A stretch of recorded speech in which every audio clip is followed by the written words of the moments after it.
খাচ্ছে পোলাও আর মুরগি, এটাই বউয়ের খাবার। কাচ্চি ভাইতে আসে কেউ কোনোদিন পোলাও মুরগি খায়, কিন্তু বউ খায়। আর আমরা খাচ্ছি ফ্ল্যাশব্যাক। হ্যালো এভরিওয়ান, আসসালামু আলাইকুম। আর ফেসবুক থেকে পাওয়া টাকা দিয়ে চলে গেলাম আজ আমরা কাচ্চি ভাই খেতে। ফার্স্টে টাকা উঠিয়ে চলে গেলাম কাচ্চি ভাইয়ে। যে দেখি উপরে এত ভিড়, অনেকক্ষণ দাঁড়িয়েছিলাম, একটু ছবি টবি তুললাম। ওখানে আবার মোহনা ভাবির সাথে দেখা, বিদের সাথে দেখা হওয়ার পর আমরা ভাবছিলাম যে আমরা একসাথে বসবো, কিন্তু আমরা একসাথে বসতে পারিনি। আমাদেরকে ওয়েটারগুলো বলতেছিল হ্যাঁ বসতে পারবেন, দুইটা টেবিল এক জায়গায় করে দিচ্ছি, কিন্তু তারা দিচ্ছিল না। বারবার খালি সিট এক্সচেঞ্জ করাচ্ছিল আমাদেরকে, যে এখানে বসেন ওখানে বসেন।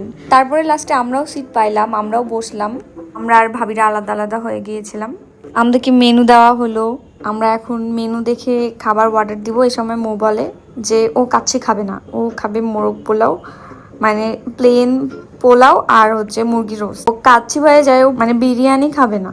তারপরে তো চলে এলো আমাদের কাচ্চি, জিমি আমাদেরকে বাড়ি দিচ্ছিল। আমাদের কাচ্চি চলে আসছে, কিন্তু মৌয়ের আসেনি এখনো।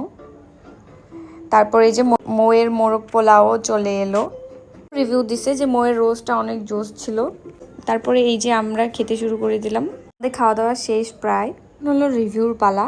আমি বলবো না যে খুব ভালো হয়েছে বা খুব খারাপ হয়েছে, আমি বলবো যে হ্যাঁ মোটামুটি। কারণ আমার সবকিছু যে খুব ভালো লেগেছে তা না, আবার সবকিছু যে খুব খারাপ তাও না, মোটামুটি হয়েছে। নেক্সট টাইম তাদের কাছে আরো ভালো কিছু আশা করবো।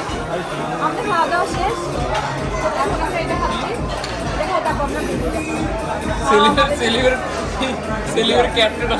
প্রায় 4:30 বাজতেছে, কিন্তু তাও এখানে ভিড়ের কোনো কমতি নাই।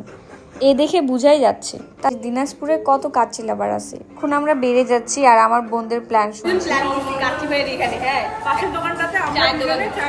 জোস ভালোই চলবে, সবাইকে আসার জন্য আমন্ত্রণ রইল। ইনশাআল্লাহ আমিও যাবো। আল্লাহ হাফিজ এভরিওয়ান, দেখা হবে নেক্সট ব্লগে।